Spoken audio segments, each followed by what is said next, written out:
What's up, guys? Welcome back to the channel. So what we're doing today, we're going to be building the shifter for Frank here. We got all the metal basically cut. It's not all the metal, it's just going to be the starter. This is going to hook onto the shifter, and then this is basically going to come off the shifter, come off like that, and then the handle's going to be like that right here. And then that'd be the, the shifter, all the good stuff. So gotta take a welder out. As I thought we were done welding, I forget that I have more welding to do, so gotta start drilling some holes into these guys here so that we can bolt it into the, what do you call it, shifter, which I'll show you guys when we get to that part. So I'm gonna get to work here. All right, guys, so I got the start of it here. I got them bolted down so that we can start. I already did my measurements. I got my measurements right here. So you gotta cut it right here and here. Basically, I'm gonna have this basically slide between here, and then we're gonna weld it into place that way. Basically, this is gonna go up here. This one's gonna go down here. All right, guys, so far this is what I got. We got a nice little shifter here going. Like I said, we got I got pretty good welds actually on this one. I got a lot better at TIG welding. Just some bad spots, like this is gonna be a little crappy just because I needed sharpen the tungsten and I didn't do that. So we're probably gonna be unbolting this and welding this off the car. But yeah, other than that, we got our shifter here. We can go first, second, third, fourth, fifth, and sixth. And with the ignition on, it'll be reverse all the way to the right and up. So we got that all done. I gotta go to my girlfriend, so I'm gonna pick up this video. Oh god, I think you guys are up there looking at me. So I'm gonna pick up this video probably tomorrow morning. So I'll see you guys in the morning. All right, guys, we're back. So now I just started this. I forgot to actually to record to begin with, but right now I got this. What we had to do, I had to cut angles on all these pieces, just make this a little straighter because this came out a little crooked this way. So to even it out, I made this crooked this way so that it's even. So also I have it slanted this way a little bit so that what do you call it? When I'm all the way up here, it won't be like straight like this. It'll be slanted up here a little bit. Down here, it'll be slanted back a little bit. It's not as bad because I still got up here to hold. But so I just gotta weld this up and then we'll figure this out. But I also have some bad news, which I'll introduce at the end of this video. All right, guys, so I got all my welds here done. So again, a lot better at TIG welding, a lot better. Like I said, it's not the most prettiest TIG welding, of course, but hey, I'm not burning through. I almost burned through here only because I forgot. My hand was getting a little hot, and then I was trying to hold it, then I moved the rod, and I couldn't see the rod, and eventually the rod was down here, then the rod was up here, there, and then finally got to there, and then it was getting too hot at that point, so I had to pull away and just let it go. But I'm gonna stop here because I don't know where I'm gonna cut it off yet. I may just leave it like this, and then just put a cap right here and weld the cap onto it, but not quite sure. I'm waiting for it to cool, and then I'm gonna just test it. All right, guys, so here's the shifter. I got it all finished up. I got it capped off here. I was gonna cap this off, but I decided maybe just leave that. But got it all good. Actually, it's my first time really actually using this thing, fully done and everything, and it feels good.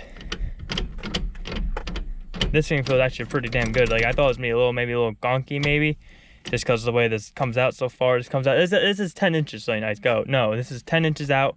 Now, of course, this is probably about an inch and a quarter at most. This handle here in either direction.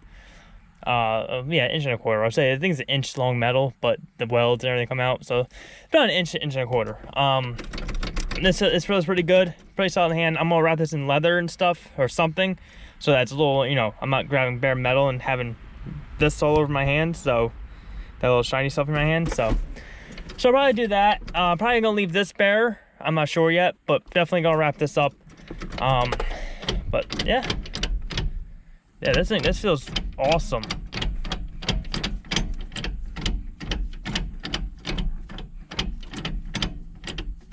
Yep, that feels awesome, amazing. I'm probably gonna grind this, maybe round this out here. But other than that, this thing's awesome. Actually, I'm pretty proud of how this came out. The welds weren't as prettiest as, of course, but I'll say some of them came out pretty good. Got some that tack welding rhythm right there. That's like my best one. I think it's maybe my best one right there. Actually, no, these are my best ones right here going on this piece, but actually right there, this is my best, like, straight line, I think. going all the way along here. But yeah, guys, so here's up to the bad news. So we got right to the bad news here. We gotta take the transmission out, we gotta take the engine out, we gotta take everything out again.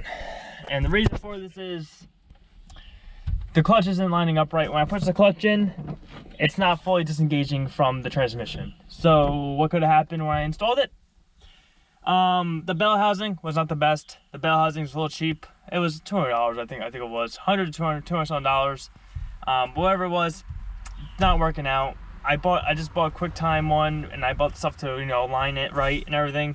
So I got the dials, the dowels and all that, but when I was putting it together, I had to force the bell housing on, so I could have tweaked something on the clutches, and you know, it's not good. Whatever's happening there is not good. I did take it for a test drive. I didn't record it. It's just me and my father.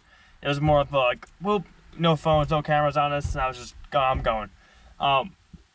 But yeah, so there's something wrong there. It's hard to shift into gears, into the gears on this thing. Shouldn't be that hard. It realistically running, I should be able to shift it just like this. And when it's running, I gotta go.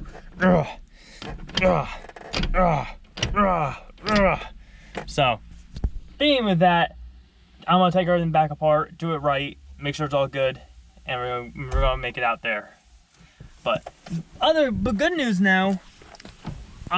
What's gonna be starting actually up? I just bought actually a roll cage, and I gotta buy some safety equipment. But I'm gonna be trying to go for a Danger Ranger race down in Florida, and for Cleveland Farm on the Freedom Factory and all that good shit.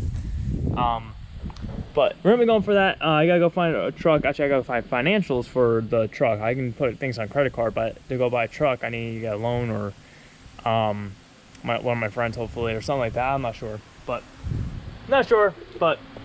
we're gonna hopefully get into the race. I just put everything to high gear. 8 days for the roll cage to come, and yeah, so hopefully that would work out in the end. So this is how I'm gonna put short videos out on like updates on, you know, what's going on with the Danger Ranger, and like, you know, like the small steps of, like, you know, getting stuff, this, that, and then getting the car and stuff. But then I'll make videos of actually working on it. So other than that, guys, listen, I hope you guys enjoyed the video. If you guys enjoyed the video, please like down below, comment down below the Danger Ranger race and stuff like that. Subscribe to the channel. I'll see you guys next time.